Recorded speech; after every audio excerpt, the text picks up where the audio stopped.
Vous avez invité Madame Karima Bennoune justement ici à venir présenter son livre et en même temps à parler de ce radicalisme. Un mot par rapport justement à votre position et un mot par rapport à la Belgique.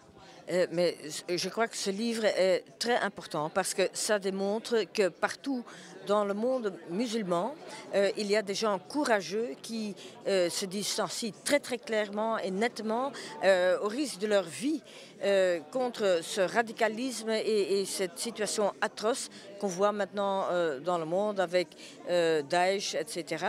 Je crois que c'est très important, c'est trop peu connu.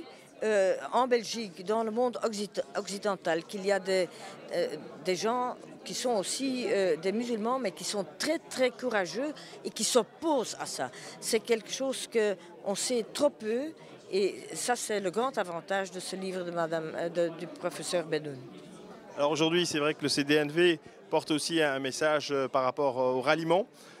Par rapport à ce qui a été dit à Anvers, on ne va pas revenir dessus, mais est-ce que vous pensez que cette communauté marocaine et turque qui est venue ici, en Belgique, avec des accords, aujourd'hui ne représente pas cette valeur ajoutée? Mais elle signifie absolument une valeur ajoutée. On est un peu scandalisé de ce qui a été dit. Jamais on peut généraliser sur qui ou quelle partie de la population que ce soit. Je crois que l'apport des Marocains et des Turcs, en fait des gens d'origine turque et marocaine en Belgique, a été très grand, est très grand et qu'il faut absolument reconnaître aussi aujourd'hui l'énorme nombre de cas positifs, de carrières positives qui se développent dans ces communautés-là et de démontrer quel est leur apport aujourd'hui. C'est vrai qu'il y a encore beaucoup de choses à faire parce que au niveau du marché du travail, même au niveau du marché du logement, etc., il y a sans doute des situations de discrimination qu'on ne peut pas tolérer. Le CDNV ne veut absolument plus tolérer ça. Mais on doit résoudre ces problèmes ensemble avec les différentes communautés et donc on est assez horrifié du fait qu'on généralise des choses qui se passent peut-être parmi un petit groupe de personnes, mais qu'on généralise ça sur toute une population. Merci beaucoup. Avec Madame Karima Bennoune, premièrement, un mot par rapport justement à ce livre et le message qu'il porte, et deuxièmement par rapport à l'activité des associations algériennes ici en Belgique. Je crois que ma participation à cette activité organisée par le CDNV pour moi est un enrichissement, une opportunité de connaître un peu l'ouvrage de Madame Karima Bennoune, qui est un ouvrage poignant, un récit, des témoignages, des trajectoires très, très variées, très diverses, et avec un message puissant véhiculé par cet ouvrage qui est que nous devons, bien sûr, faire un travail de mémoire, mais en même temps, nous devons aussi construire l'avenir. Et pour construire l'avenir, il nous faut de l'espoir. Ce que le livre dit, et ça je crois que c'est ce que j'en retiens, et sans l'avoir lu aucunement, je dirais que l'ouvrage s'inspire beaucoup de l'expérience algérienne. Ce qui fait la grandeur de ce peuple algérien, c'est en fait cette capacité de transcender ses blessures, ses souffrances et d'aller vers de l'avant, de penser à l'avenir, de reconstruire, de repenser ses blessures. Je crois que nous avons nous sommes passés par une période très difficile, une période sanguinaire qui a coûté la vie à beaucoup d'Algériens et d'Algériennes. Et nous avons, alhamdoulilah, réussi à défaire le terrorisme, tant sur le plan idéologique, en rétablissant l'authenticité de l'islam, qui est un islam de paix, de fraternité, mais aussi en reconstruisant à travers toutes les composantes de la société algérienne, une Algérie moderne, une Algérie tournée résolument vers le modernisme, vers l'avenir. Et puis, je crois que la discussion que nous avons aujourd'hui eue est le parfait exemple de cette capacité, de cet espace de dialogue que nous devons multiplier, que nous devons retrouver partout, où nous interagissons avec musulmans et non-musulmans pour expliquer un peu notre message, hein, le message du vivre ensemble, du faire ensemble, pour reprendre les termes de l'un des intervenants. Maintenant, pour la société civile, et effectivement, surtout les associations algériennes, je crois qu'elles ont un rôle à jouer pour essayer de véhiculer ce message, pour essayer d'expliquer, pour peu qu'on leur donne l'espace de s'exprimer, en quoi consiste l'islam, cet islam authentique, cet islam qui n'est ni extrémiste, ni laxiste, ni modéré, mais un islam authentique, en quoi cet islam peut permettre une intégration dans une société ouverte, une société tolérante, une société multiethnique et une société multiculturelle. Je crois que c'est un peu le sens du message très poignant, très vif, que je retiens en tout cas personnellement de cette conférence. Merci beaucoup. Comment vous avez trouvé justement cette rencontre? Et la deuxième chose, c'est aujourd'hui au niveau politique belge, quelles solutions apportez-vous? Écoutez, je suis tout d'abord ravi d'avoir pu participer à ce débat contradictoire avec le professeur Bennoune qui a livré un témoignage très intéressant. Même en tant que juriste, elle a fait une approche sociologique, humaine, sur différents parcours qui ont combattu pour la liberté, l'égalité et pour une lecture de l'islam qui soit tout à fait inclusive et ouverte dans le monde. Et puis moi, dans mon intervention, ça m'a permis de faire la jonction entre ce qui se passe dans le monde et ce qui se passe au niveau local en Belgique, parce que ces questions d'inclusion sont plus que jamais importantes en Belgique.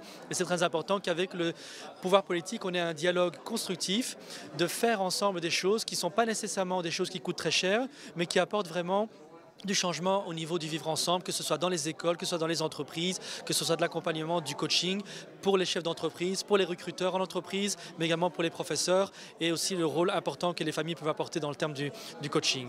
Et donc ce soir, je pense qu'on a eu un dialogue qui était assez intéressant et qui a fait cette balance entre l'international et le local. Alors votre prochaine action? Alors, prochaine action, on a la journée Déclic le 10 mai, qui est une journée de présentation des métiers pour les jeunes. Donc, on accueille 1500 jeunes qui sont intéressés par des métiers d'avenir, qui voient leur avenir en Belgique et pas ailleurs dans des conditions atroces. Et je crois que c'est très important de donner des rôles modèles et du sens à nos jeunes. Plus que jamais aujourd'hui, c'est ce qu'ils ont besoin. Alors, message par rapport à l'actualité. Aujourd'hui, nous savons que Bart de Wever a prononcé contre la communauté marocaine, mais il a précisé encore plus la communauté berbère, que justement aujourd'hui, ils avaient mal choisi l'immigration. Un mot. Eh bien, je trouve dommage qu'ils ne connaissent pas finalement la population dont il a la charge sur la ville d'Anvers. Je l'invite vivement à pouvoir aller à la rencontre de cette communauté et de se rendre compte que finalement ces images, les images qu'il a et les idées qu'il véhicule sur cette communauté sont très très loin de la réalité. Et je pense qu'en tant qu'homme responsable politique, son rôle serait plutôt d'être un rassembleur plutôt qu'un diviseur. Nous avons l'honneur de vous rencontrer. Après donc, la foire du livre à Alger, vous êtes venu ici présenter votre livre et votre position à un parti flamand justement, mais aussi un parti bruxellois qui est très ouvert par rapport à la communauté. Alors comment s'est passée cette rencontre? J'ai beaucoup apprécié avoir reçu l'invitation. J'ai beaucoup apprécié la participation des gens qui sont venus, qui sont restés, qui ont vraiment discuté. J'ai beaucoup apprécié avoir la possibilité de prendre la parole pour 1 heure. Vous savez, parfois, je suis invitée pour parler dans les médias anglophones et on me dit que vous pouvez répondre seulement avec 3 phrases. Mais ici, on m'a laissé vraiment parler un peu de la complexité du problème et il me semble que nous avons besoin en ce moment, face aux urgences actuelles, à une analyse très compliquée. Donc je suis vraiment reconnaissante envers Interface Algérie-Belgique et aussi aux organisateurs de cette activité. On dit tel père, tel fils, mais vous, c'est tel père, telle fille. Donc ça veut dire que votre père était professeur, vous êtes aussi professeur. Qu'est-ce que vous pensez justement de cet héritage de votre père? Je suis très honorée d'être la fille de Oustaz Mahfoud Bennoune. Quand je suis devenue professeure à l'université de Rutgers au début, où j'enseignais, et on me disait « Professeur Bennoune », moi je pensais tout le temps que mon père était là. Où il est? Professeur Bennoune, c'est Mahfoud. Moi je suis professeure en hommage à mon père. J'ai appris infiniment de mon père, du courage de mon père pendant la décennie noire, comme beaucoup d'intellectuels algériens qui ont pris la parole haute et forte pour condamner condamner le terrorisme. Donc j'essaie de rendre hommage à mon père et aux autres pères et mères, sœurs et frères qui ont mené ce combat pacifique contre l'intégrisme, contre l'intolérance, contre le terrorisme, à risque de leur vie. Même souvent, malheureusement, elles ont perdu la vie. Il me semble que nous, dans le diaspora algérien, nous avons une grande responsabilité de rendre hommage, de s'en souvenir de ces luttes-là. Donc, j'essaie d'une manière très humble de continuer le travail de mon père. J'ai fait une site web, mahfoudbennoun.com, que vous pouvez visiter, sur lequel vous allez trouver beaucoup des écrits de Mahfoud en français, en anglais et j'espère bientôt en arabe aussi. Je pense que nous pouvons apprendre beaucoup de l'analyse de ce qui a été écrit par des intellectuels algériens pendant la décennie noire, y compris Mahfoud Bennoun. ريحة وسمع لي خزر في قعدات طويلة وتمتع بيا بالنظر تشوف ناس كثيرة فيها لغتنا تنهدر باللهجة الجميلة معايا يزها الصغر والكبر في عائلات كبيرة في البلد ولا في الغربة البعد اللي ما هو سبة في البلد ولا في الغربة البعد اللي ما هو سبة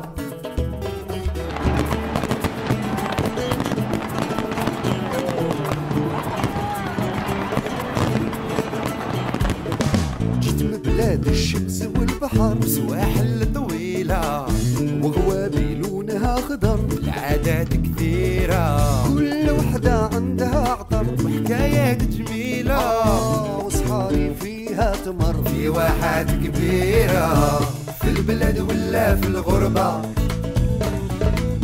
البعد اللي ما هو سبة في البلد ولا في الغربة البعد اللي ما هو سبة